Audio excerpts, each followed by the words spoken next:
नमस्कार, आप देख रहे हैं CNE टीवी और मैं हूं आपके साथ दीपक मनराल। आज की प्रमुख खबर है नई टिहरी से। टिहरी जिला मुख्यालय के समीप पीपली गांव की एक गौशाला में रविवार सुबह गजब हो गया। यहां शिकार की तलाश में गौशाला में दाखिल हुआ गुलदार तो कैद हो गया, लेकिन उसका शिकार भैंस बड़े आराम से गौशाला से बाहर निकल गई। घटनाक्रम के अनुसार पीपली गाँव की एक गौशाला में सुबह गुलदार घुस गया।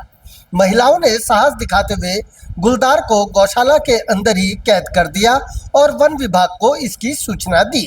वन विभाग की टीम मौके पर पहुंची और तेंदुए को कैद कर लिया। पीपली गांव की गीता नेगी ने बताया, वह सुबह 6 बजे गौशाला में रोज की तरह भैंस को चारा देने के लिए आई थी। इसी दौरान गौशाला में एक गुलदार घुस आया, जिसे देखकर उसके हाथ पांव फूल गए और वो दौड़कर वापस चली गई।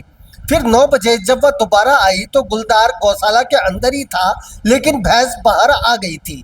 फिर उसने गांव के अन्य लोगों को बुलाया। लोगों ने गौशाला का दरवाजा बाहर से बंद कर गुलदार को गौशाला के अंदर ही कैद कर दिया। हालांकि ग्रामीणों का कहना है कि एक अन्य गुलदार भी यहाँ घूम रहा है, उसका भी रेस्क्यू कर कहीं दूर छोड़े जाने की जरूरत है। इधर वन विभाग के अधिकारियों ने बताया कि पकड़े गए तेंदुए को चिड़ियापुर के जंगल में छोड़ दिया जाएगा। गुलदार के गौशाला में कैद होने की यह घटना क्षेत्र में चर्चा का विषय बनी हुई है। पिताजी, कितने बजे की घटना है? कैसे आपने बाघ को कैद किया है, गुलदार को? सर, मैं जैसे सुबह डेली का रूटीन हमारा है ही 5 बजे उठते हैं, तो 6 बजे मेरे पिंडा में आने का टाइम है। मैंने दूध लिया था, बच्चों को मैंने ऊपर भेज दिया था, अपने पति को और अपनी बेटी को। तो मैं पिंडा बनाने के लिए आई भैंस के लिए। तो 2 गुलदार थे हमारे घर पे, एक तो ऊपर की मंजिल में बैठा हुआ था और एक नीचे जहाँ भैंस रहती है। अच्छा। तो एक 6 बजे मिला मेरे को, तो 6 बजे उसको मैंने भगा दिया था। उस टाइम को लेके वो घर से बाहर निकल गया था, तो मेरे को लगा अब चला गया होगा।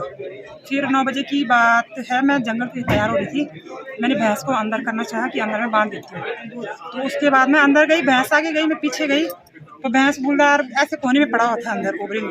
तो मैंने उसको वही बंद करके फिर बाहर आ गई। भैंस मैंने वही छोड़ी। उसके बाद मैंने अपने अड़ोस पड़ोस में आवाज़ लगाई। फिर हम सब लोगों ने मिलके वहाँ पे एक गेट लगाया, वहाँ पे गेट बंद कर दिया। 2 थे वहाँ के? एक ही है? एक भाग एक ऊपर की तरफ था, वो भाग गया था। बड़ा है कि छोटा? तो सर, जो सुबह गया वो काफी बड़ा था, और जो मैंने दूसरा देखा वो 2 बक्के बैठा हुआ था, तो उसकी हाइट में तो अभी अंदाजा नहीं लगा पाएंगे, तो बड़ा था वो भी। तब डर गए ना वो। हाँ, तो दरवाजा बंद करा, फिर वन विभाग वालों को फोन किया, काफी लेट में वो आए। मैंने सुबह 6:30 बजे भी देखा था, हमारे पीछे वालों के घर में, वहाँ ऊपर के घर कमरे में था। वो आग जलाने गई, जोर से आवाज आई, वो नीचे की तरफ भागा। उस समय तो हमने सोचा कि एक ही था, वो चले गया। लेकिन फिर 9:30 बजे जब गीता देवी भैंस बांधने को गई तो बाघ अंदर ही था। इस 1-1.5 हफ्ते से यहाँ रोज बाघ परेशान कर रहा। 1 हफ्ते पहले हमारे घर के बगल में भी घुसा था, वहाँ भैंस का बच्चा था, उससे हमने उसको छुटवाया।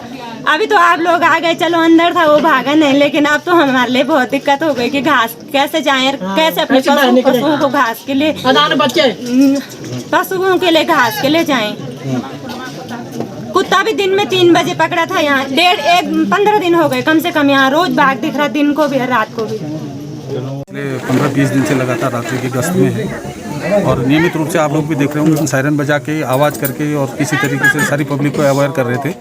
आज ये पीपली गांव में जो है, यहाँ पे एक गौशाला के अंदर सुबह गुलदार चले गया था। तो मुझे जैसे 10 बजे के करीब सूचना मिली, तो हमने पहले यहाँ पर आके निरीक्षण किया कि स्थिति क्या है। उसके बाद तो अपना पूरा पिंजरा करके और उसको रेस्क्यू करके अपने पिंजरे में ले लिया है।